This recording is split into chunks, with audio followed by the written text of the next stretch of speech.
live. Good morning. All right. Today, on Monday, it is Monday, right? It is Monday. It is Monday. We are diving into one tip that we want to give you. If you identify as non-salesy, what exactly does that mean? It means you don't want to come across as icky. You're coming from a heart-centered space. Recently, we just learned this past week that we are empathic. Mm-hmm.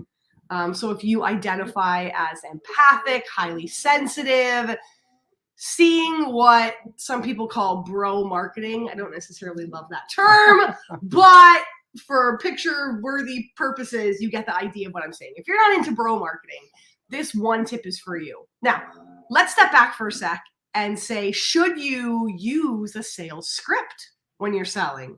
That is something that we do a sales video with all of our clients, and I help them figure out what they're going to say.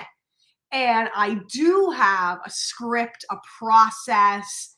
It's like anything.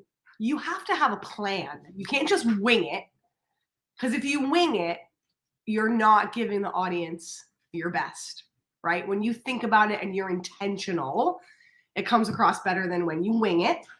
So I say, yes, have a script, but make sure that it's in your own words. Because I think one of the ways that you feel salesy or you feel icky is if you're saying something that doesn't sound or feel like you. Mm-hmm. You're saying something in a way that you wouldn't say that if you were in conversation with a person. So make sure it's always the way you speak, the way you look at the world, like the way you want to sell this thing. It's got to feel good to you. So should you use a sales script? Yes, but make sure that it is not something.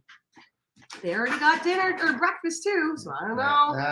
This seems to be the thing it's here. Witching hour. Dogs. It's not a witching hour. It's 9:32 in the morning. It's a dog hour. Oh my god! So let's dive into what is this one point. So I'm talking about the bullet points when you go through of a sales video, making it sound like you in your own language, in your own voice, the way you would say it. The one thing that people don't think about. The one thing people don't think about is why you love what you're selling or what you're offering. We're really quick to go, should I be pain point? Should I be aspirational? Should I share, what it is and who I am and why I created this? And yes, all that is great. But when you start talking about why you love something, your whole demeanor, the way that you talk, the way that it comes across, it's really hard to be salesy when you're talking about something that you love. Yeah. Like when you think about a movie that you've seen or a book that you've read or a restaurant that you've gone to, or a bottle of wine that you love, or a new mocktail or cocktail that you like, right, that you've tried. You get really excited, right? And oh my God. Nope. Sorry, guys. The dogs are making me crazy this morning. Stop.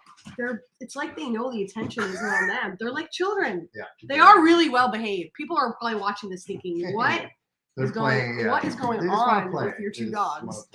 My God, I lost my train of thought now because of them. Oh, when you're talking about good bottle of wine. You're talking about, this live is just a shit show. It's all good though. We're going to keep going. When you talk about something that you love, your face lights up, your eyes light up. It comes from a different part of your being. And I want you to think about that when you're offering something, because for those that are like, ooh, sales is icky, the good news, you want the good news or the bad news? Okay. The good news is, this is a game we play with Oliver all the time. You want the good news or the bad news? And you end up giving both anyway, right? The good news is that you don't have to be salesy.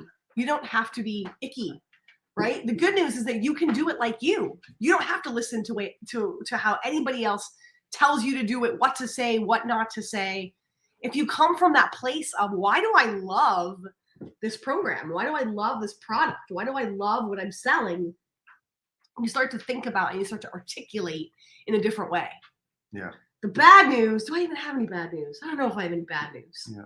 I think, like, for me, when I listen to you teach or listen to you kind of talk about Oh, I know what the bad news is. Go ahead, keep going. How to be authentic when you when you do something, or you're asking someone for some money, or you're asking for someone to buy something.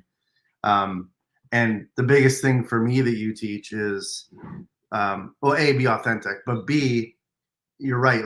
Like people, we as people want to talk about ourselves, and we want to say, well, you should trust me because I, when really it's about the person. It's about you. It's about that person on the other side of the screen, the people in the crowd, the person on Facebook, whoever it is you're talking to, make it about them. And I think that's when you start to talk about the experience, you start to talk about that thing that's passionate to you.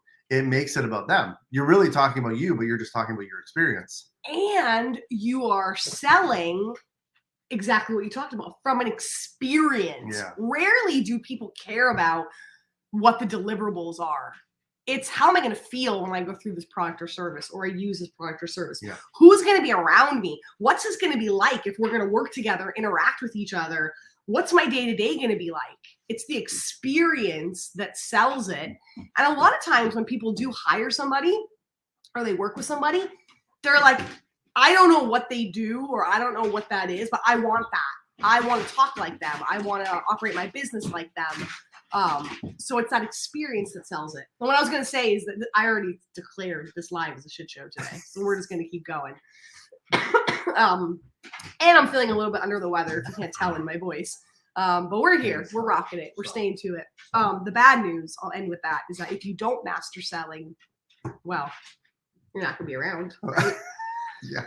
Then you're not going to probably sell much. You're not going to sell much. You're not going to be around. You're not going to be in business. So I like to flip the word sales, and I like to think of it as an invitation. That's essentially what you're doing. You're inviting somebody to join your product, or you join your program. You're inviting somebody to use your product.